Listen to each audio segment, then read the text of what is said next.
relentless northern weather shifted once again, the wind's mournful howl echoing through the desolate landscape as thick, heavy snowflakes spiraled down from a sky veiled in iron-gray clouds.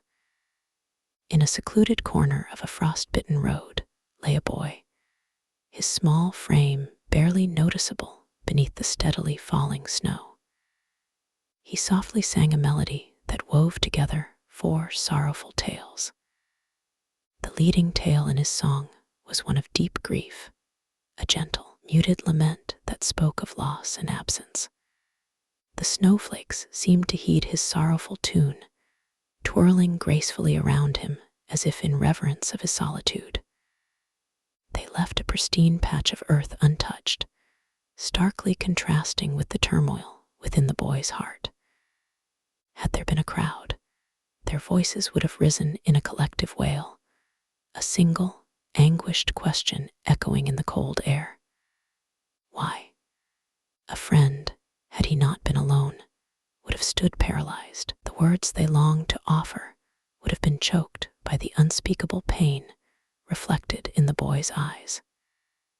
Anyone nearby would have heard the boy speak, uttering phrases both strange and unexpectedly profound for a child. Amidst his overwhelming sadness, an unusual sight could be seen.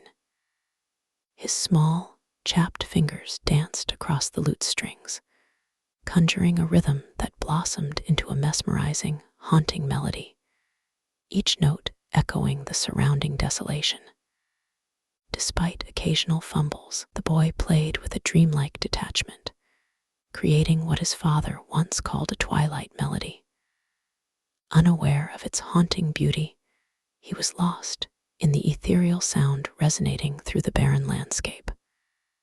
This was the second tale, a story of a dream buried in darkness, emerging in the twilight of a fateful day.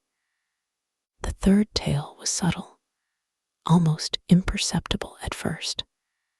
However, those who listened closely long enough would begin to grasp its meaning, a realization that brought regret and dread. Words forged from raw, unrestrained fury would pierce their hearts, compelling them to flee. Yet, if they chose to remain, they would do so in silence, not for lack of words, but out of a deep-seated fear of confronting the boy's torment. As long as they stood still, they believed they would be safe. They remained, not in reverence of the boy's fragile form, but because his tale gnawed at their very souls with each word, dismantling their delicate self-perceptions. They would later swear, with teeth clenched in conviction, that the image of the boy and his song was their very essence, the core of their existence. The boy's jet-black hair, as dark as polished obsidian, stood in utter difference to the white expanse around him.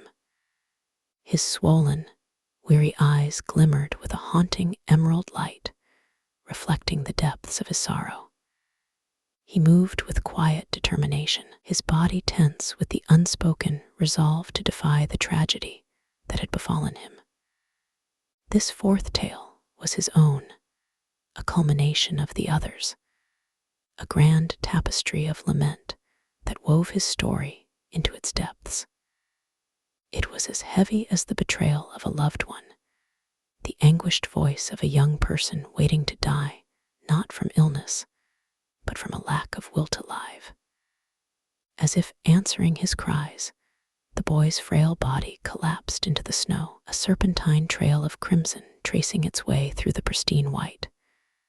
His arms lay shattered, his feet were swollen and bruised. A broad, dark line of blood stretched across his chest, and his once stunningly long hair was now tangled and marred by missing strands. There he lay, a solitary figure in a sea of white, lost to the world, with no one to hear his silent pleas.